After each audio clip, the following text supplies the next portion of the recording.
Now that the 2018 season is complete for all but two teams, our NFL Nation reporters have identified a single player on the teams they cover who raised his level of play from 2017 to 2018.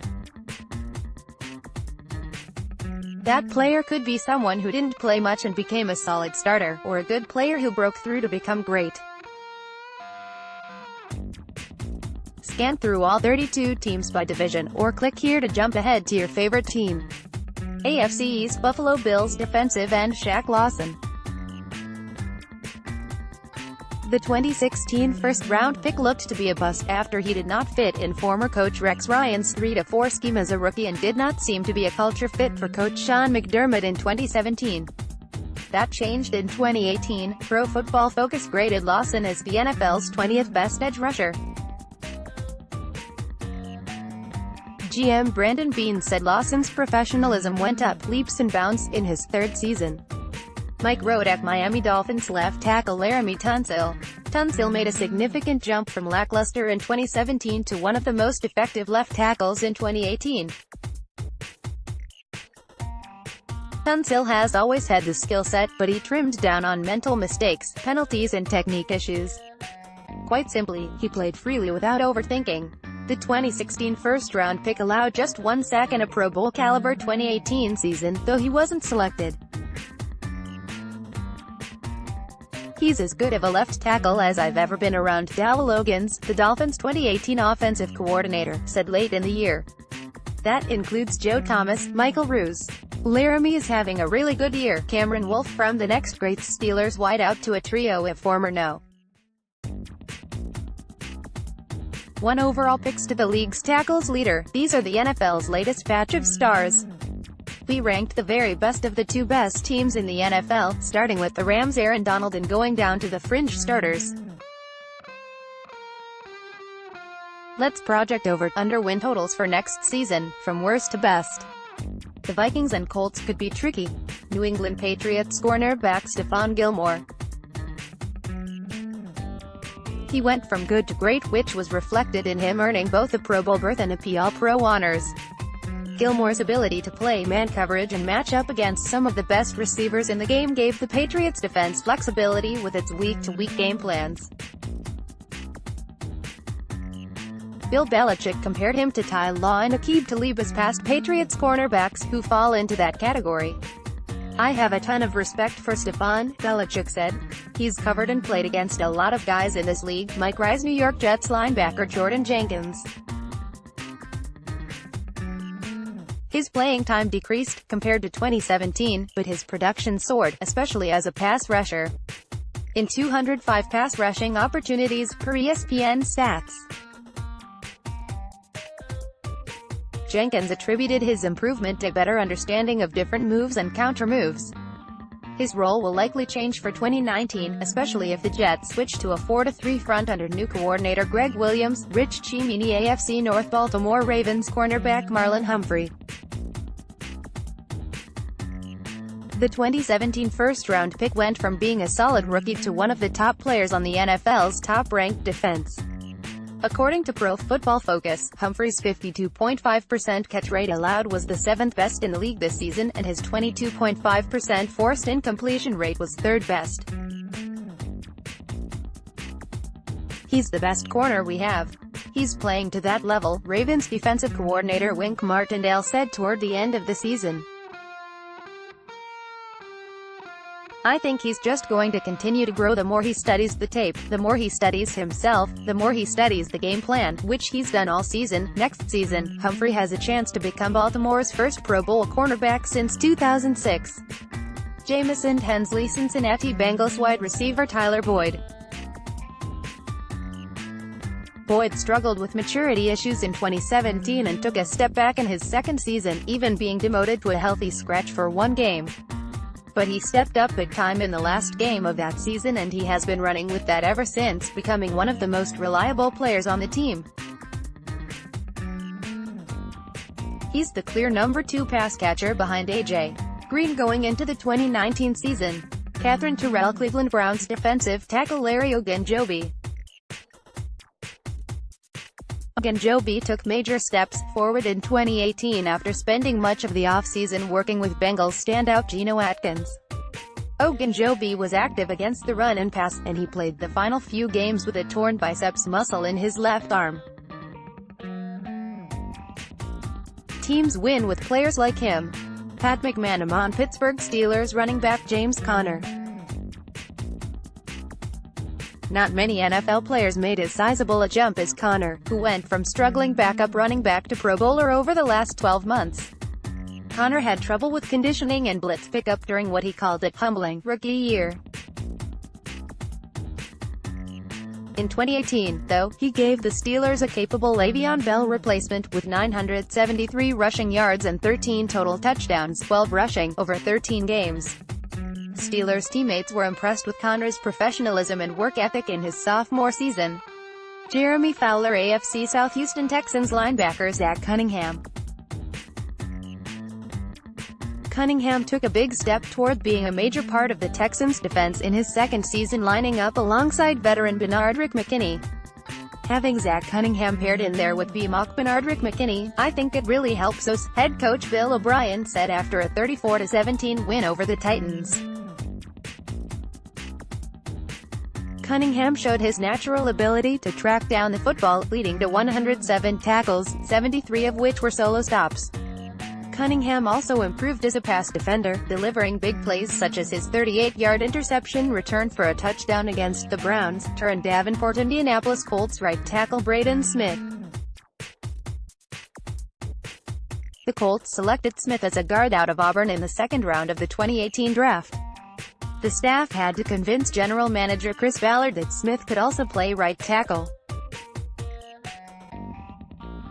Several injuries at the position forced the coaching staff to start Smith at right tackle in Week 5. He started there against New England and then became the permanent starter at that position. Smith helped the Colts give up an NFL low 18 sacks this season. Braden is like the best-kept secret in the NFL as far as I am concerned, Coach Frank Reich said during the season. Quentin Nelson has gotten a lot of attention, but Braden has played lights out. Mike Wells Sunday, February 3, 6:30 p.m. ET, CBS ranking the top 53 players in SBLII Guide to Patriots Rams Predictions, more, ranking Brady's top 10 playoff performances, how the Rams overcame the Fisher era, Rams punter is someone to fear Sunday, more NFL coverage, Jacksonville Jaguars wide receiver Dede Westbrook. He missed the first 9 games of his rookie season because of a sports hernia, but caught 27 passes, and scored 1 touchdown in the final 7. By the end of the 2018 season, he had become the Jaguars' top playmaker, leading the team in receptions, 66, receiving yards, 717, and receiving TDs, 5. He also returned a punt for a TD. The Jaguars scored only 4 touchdowns in their final 5 games, and Westbrook had 2 of them. The feeling inside the building is Westbrook could have been a 1,000-yard receiver with consistent quarterback play and an average run game to draw defensive attention. Michael Duraco Tennessee Titans linebacker Jayon Brown. Brown went from a sub-package contributor to one of the best players on the defense. Defensive coordinator Dean Pease said Brown matured as the year went on. Early on, I probably could have asked him questions and he might not have had an answer, Pease said. Now he actually asks the questions. That's becoming a pro. Brown finished with 97 tackles, 6 sacks, 2 forced fumbles and an interception that he returned 22 yards for a touchdown. His overall production significantly increased from that of his rookie season. Turn Davenport AFC West Denver Broncos defensive end Shelby Harris. Harris is a restricted free agent for the Broncos, and it's unclear at this point just what roles the team's new coaching staff sees for many of the Broncos' veteran players, Harris included. However, if the team keeps to the 3-4 scheme as expected under Vic Fangio, there will likely be a place for Harris. Former coach Vance Joseph and former defensive coordinator Joe Woods mentioned more than once over the past season how close Harris came to being released in his first off-season with the team, in 2017. But Harris, who had been released 6 times by a combination of 3 different teams before he signed with the Broncos in January 2017, has since carved out a role as a versatile role player who makes the most of the snaps he receives.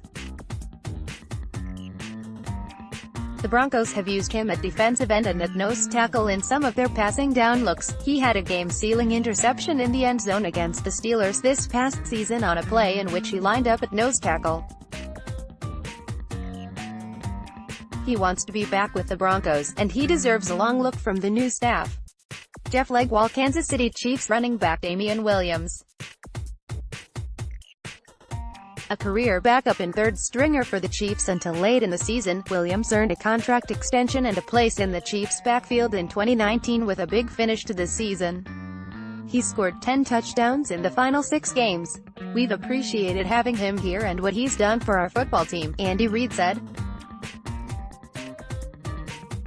Adam Tyker. Los Angeles Chargers wide receiver Mike Williams. The Clemson product struggled through an injury-plagued rookie season. But after an off-season spent diligently working on his craft, Williams finished with 43 catches for 664 receiving yards with 11 total touchdowns, establishing himself as a consistent playmaker for the Chargers. Eric D. Williams. Oakland Raiders running back Jalen Richard. Yes, the diminutive third-year back, he's just 5 feet 8, 205 pounds, was, at one point, the Raiders' MVP. So said coach John Gruden on November 19. The undrafted playmaker from southern Mississippi accounted for 866 yards of total offense in Gruden's system, which took advantage of Richard's pass-catching ability out of the backfield. In fact, Richard's 68 receptions, for 607 yards, were tied for the team lead with Pro Bowl tight end Jared Cook. Richard had 531 yards of total offense in 2017. Paul Gutierrez. NFC East. Dallas Cowboys cornerback Byron Jones. When the Cowboys drafted him in the first round in 2015, they thought he could be a top corner or safety.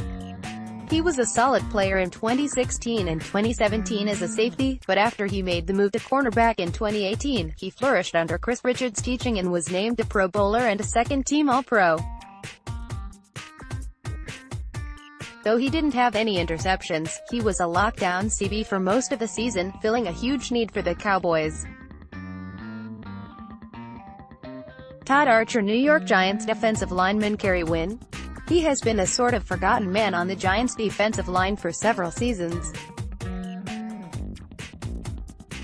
But he stepped up his game this season despite playing just 35% of the snaps. Wynn, an impending free agent, led the team with a pair of forced fumbles, and was a force on a special teams group that finished ranked 3rd in Football Outsiders' special teams rankings.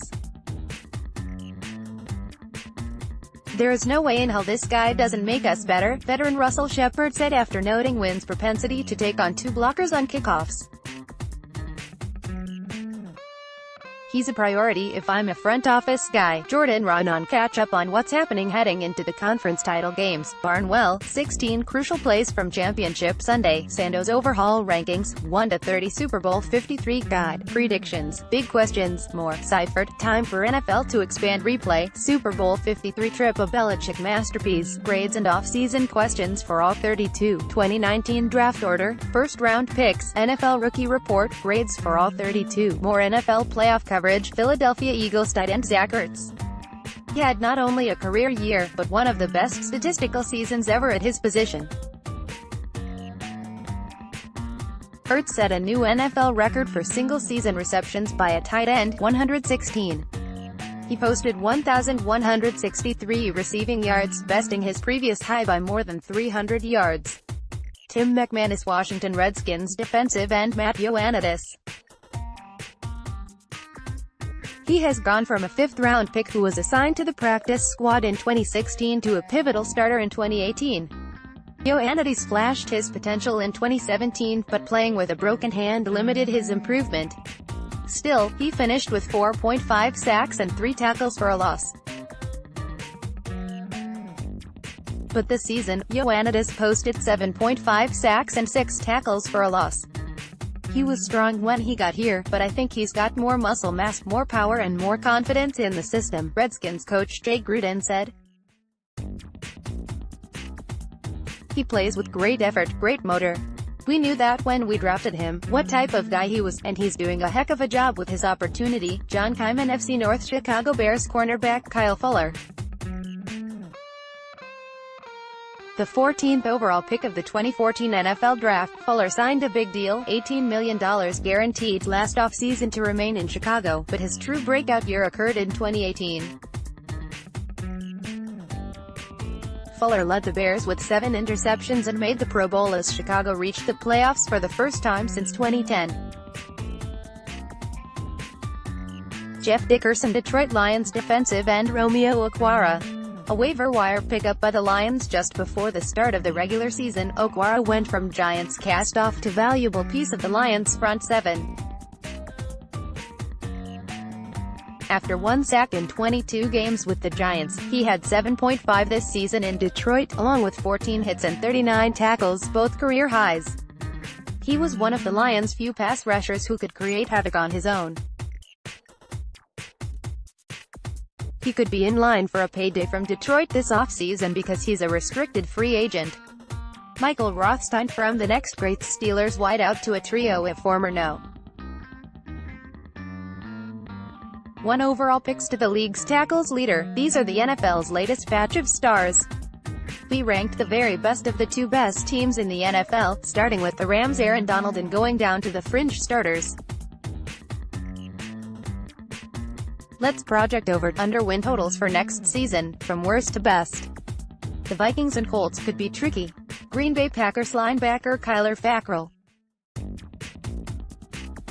5 combined sacks in his first 2 NFL seasons left many ready to put the 3rd-round pick into the bust category until he broke out with a team-leading 10.5 sacks in 2018. Most probably would have scoffed had they known Fackrell listed double-digit sacks as one of his goals for this past season. That's what goals are supposed to do, is to kind of push you along, right? Fackrell said after the season. So that is something that I enjoy, pass rushing. It's something that I love to do, and I believe I have the ability to be a great pass rusher. That's kind of the benchmark. There was a lot of factors that could have held me back, playing time and all that, but I was fortunate that it was able to work out where I played enough. With Clay Matthews at the end of his contract and Nick Perry a potential candidate to be released, Fackrell could end up being the leader of the edge rushing group next season. Rob Domofsky, Minnesota Vikings cornerback Mackensie Alexander.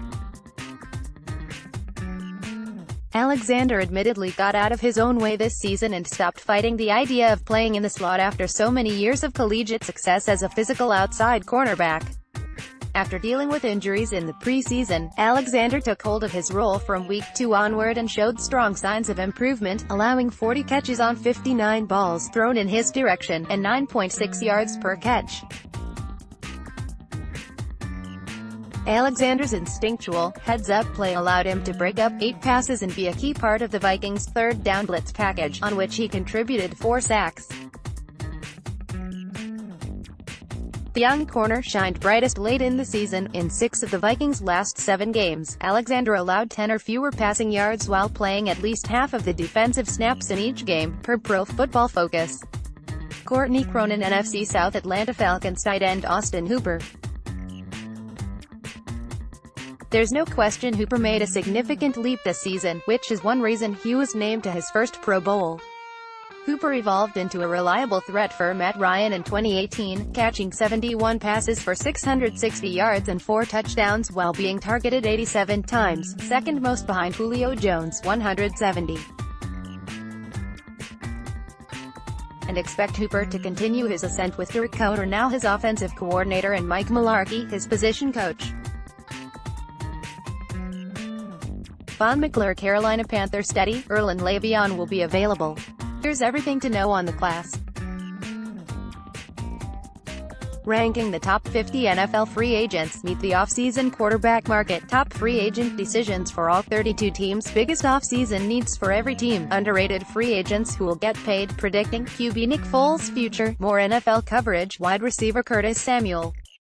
The 2017 second-round pick struggled with injuries as a rookie, catching only 15 passes for 115 yards and no touchdowns.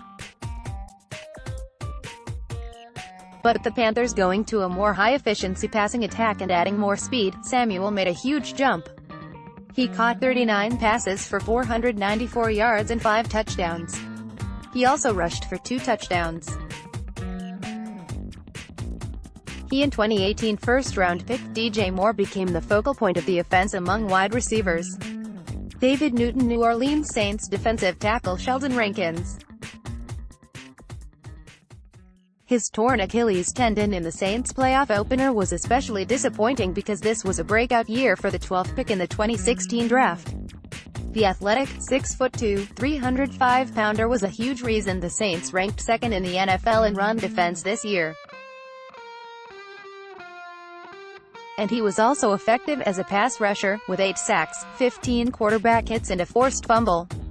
Mike Triplett, Tampa Bay Buccaneers wide receiver Chris Godwin.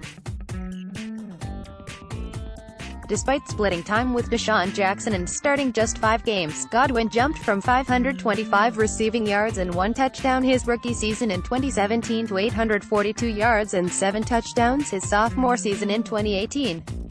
He also nearly doubled his catch total, going from 34 to 59. Despite having a rough 2-game stretch against the Saints and Ravens late in the season, Godwin roared back with a 114-yard, 2-TD performance in Week 17 against the Cowboys. In all, he proved that he is ready to be the number 2 receiver opposite Mike Evans. "I think it was good for me to just get back on track," Godwin said. "I had those 2 games where I didn't feel like I played up to my standard, probably 2 of the worst games of my career. And they happen. I had to realize that I wasn't the only one who was going through that or has gone through that, and I won't be the last. Getting back on track was good for me and good for my confidence heading into the off-season. I think the one thing that I really want to improve on is consistency, in everything I do, not just catching the ball but run blocking, just trying to be as dependable as I can so that the team knows they can rely on me." Jenna Lane, NFC West Arizona Cardinals defensive end Benson Mayowa. He was coming off a 2017 season in which he had just 1 sack with the Cowboys. He flourished with the Cardinals, finishing with 4 sacks, the second most of his career, and a career-high 38 tackles. He found a regular spot in the rotation, as Marcus Golden came on slow in his return from an ACL injury. Mayo was consistent. He particularly shined in a Week 2 loss to the Rams in which he had 2 sacks. Josh Weinfuss, Los Angeles Rams safety John Johnson 3. As a rookie in 2017, Johnson was promoted to starter after 4 games and finished the season with 75 tackles, an interception and 11 pass deflections, a solid performance for the 3rd-round pick from Boston College. This season, Johnson took a considerable step forward as he proved he could be a force deep in the secondary or in the box. In the regular season, Johnson had a team-best 4 interceptions, ranked second in tackles with 119 and deflected 11 passes. Lindsey 3 San Francisco 49ers wide receiver Kendrick Bourne. Yes, George Kittle is the obvious answer here, but let's throw a little love in a different direction. 49ers had a bunch of injuries at wideout, creating more opportunities for Bourne. He looked like he belonged, finishing with 42 catches for 487 yards, both team highs among receivers, and 4 touchdowns. The 2017 undrafted free agent might not have solidified his starting spot moving forward, but he proved he can contribute at the NFL level. Nick Wagoner, Seattle Seahawks offensive tackle Jarran Reed. Known more for his run-stuffing skills, Reed combined for only 5 sacks over his 2 seasons at Alabama and his first 2 in the NFL. It was perhaps the biggest and best surprise of the Seahawks' 2018 season when Reed exploded for 10.5 sacks, the 4th most by any player lined up as a defensive tackle. He's built himself into an all-around, 3-down player, Seahawks defensive line coach Clint Ertz said, which is exciting for him and the 24.5 combined sacks for Reed and Frank Clark. The 3rd most by a pair of Seahawks in the same season, and they give Seattle an effective pass rush despite the losses of Michael Bennett, Cliff Avril and Sheldon Richardson. Brady Henderson.